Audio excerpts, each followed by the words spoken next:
February 2020. The people in Central Europe are celebrating in the streets Fasching, Carnival and Mardi Gras.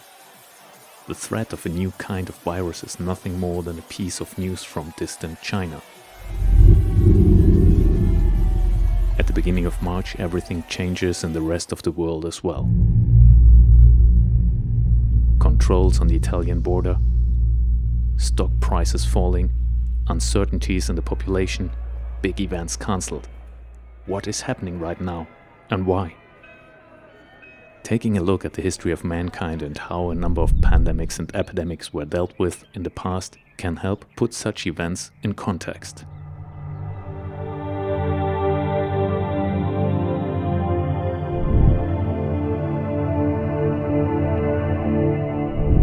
As an archaeologist, I can say taking a look back at history can help put present events into perspective. Right now, for many of us, the situation seems uncertain. Why are specific actions taken and what for? In principle, it can be said that many of the measures taken are based on experiences from the past, which can be applied to the situation today. Now here we are, a few examples from antiquity to modern times of how epidemics and pandemics appeared and how they finally passed and vanished.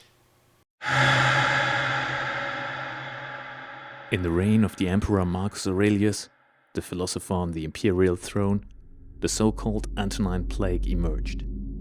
Presumably it was the smallpox or the measles, although what exactly it was cannot be detected anymore after such a long time. This epidemic had its origins in the region of the Middle East, more precisely in Mesopotamia. After storming a city on the river Tigris in 165 AD, the first cases of illness appeared. They rapidly spread throughout the entire Roman Empire. By 166 AD, the epidemic had reached the city of Rome and had become a pandemic. Due to the excellent system of roads in the Roman Empire, outbreaks of the disease were soon registered in many places. This pandemic flared up again and again in the reign of Marcus Aurelius, and it even affected the capacity of the Roman army to act. Altogether, it is assumed that in the Roman Empire as a whole, 10 million people died of this illness, almost 5% of its population. Possibly even the Emperor Marcus Aurelius himself died of the disease in 180 AD in Vienna. Even though the Antonine Plague was documented very well by contemporary historians, suitable countermeasures were unknown. Over a period of 20 years, the illness appeared time and again. And in those days, medical knowledge was not adequate, and it was not possible to influence the progression of this pandemic. And 1,000 years later, in the Middle Ages, it didn't look any better.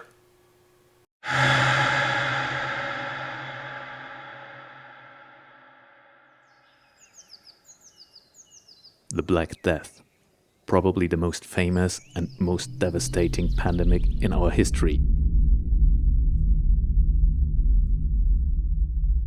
Approximately 25 million people died in Europe between 1347 and 1351. Accurate figures are not known, but studies claim that possibly a third of the population fell prey to the bubonic plague. The cause of the disease was bacteria.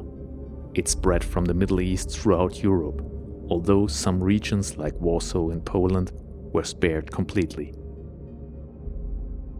In the Middle Ages, physicians were not aware of the principle of how this disease was transmitted. The Venetians may have hit on the idea of a 40-day quarantine imposed on suspicious ships, but it did not stop the spread, because the rats with their fleas somehow managed to come ashore. Yet, this devastating pandemic encouraged physicians to undertake increased anatomical studies, the beginning of modern medical research, which was able to achieve great successes in the healing of illnesses in the following centuries. About 200 years later, on another continent, another dreadful pandemic entered the stage.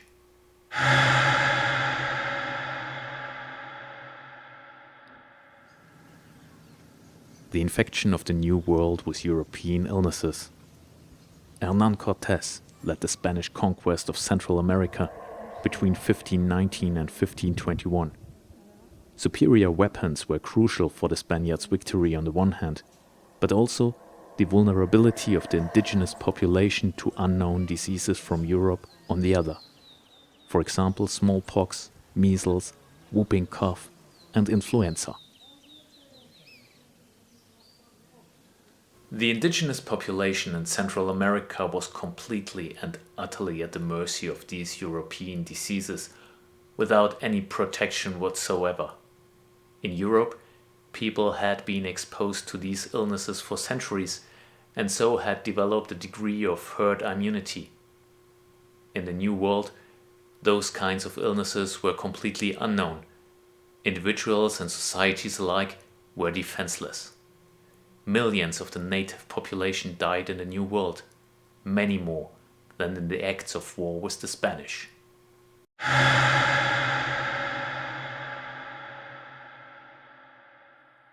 Just a little more than 100 years ago, the so-called Spanish flu was responsible for the death of approximately 50 million people worldwide.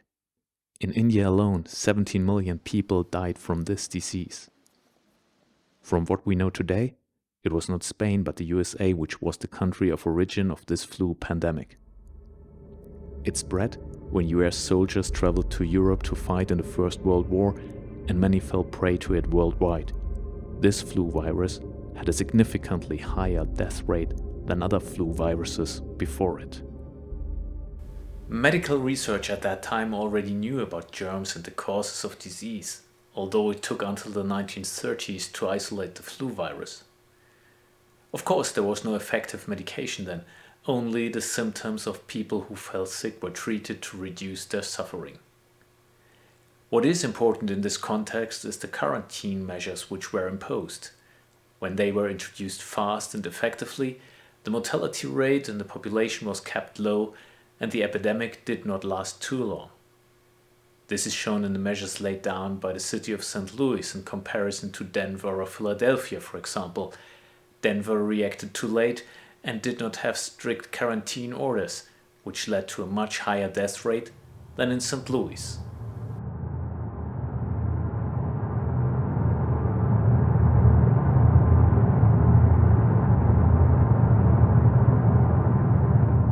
So what conclusions can we draw from all this for the situation facing us today?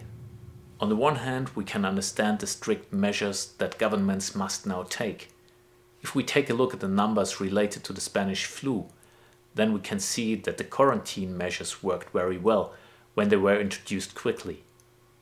Are the measures being proposed at present exaggerated? Probably not. The coronavirus is hitting us like those European illnesses once hit the native population of the New World. In the present-day population there is no immunity yet. That is why exponential increases are more than likely if no countermeasures are taken. If we examine the last two pandemics or epidemics presented in this film, the spreading of disease in the New World by the Europeans and the Spanish flu, then we can see that very strict quarantine has an effect. Firstly, it stops the illness from spreading fast, and secondly, it lets us go back to a normal situation much sooner. Looked at it in that light, let's keep our distance for a little while to protect ourselves and others. And of course, modern-day medicine helps protect us as well. These are much better conditions than in the centuries before.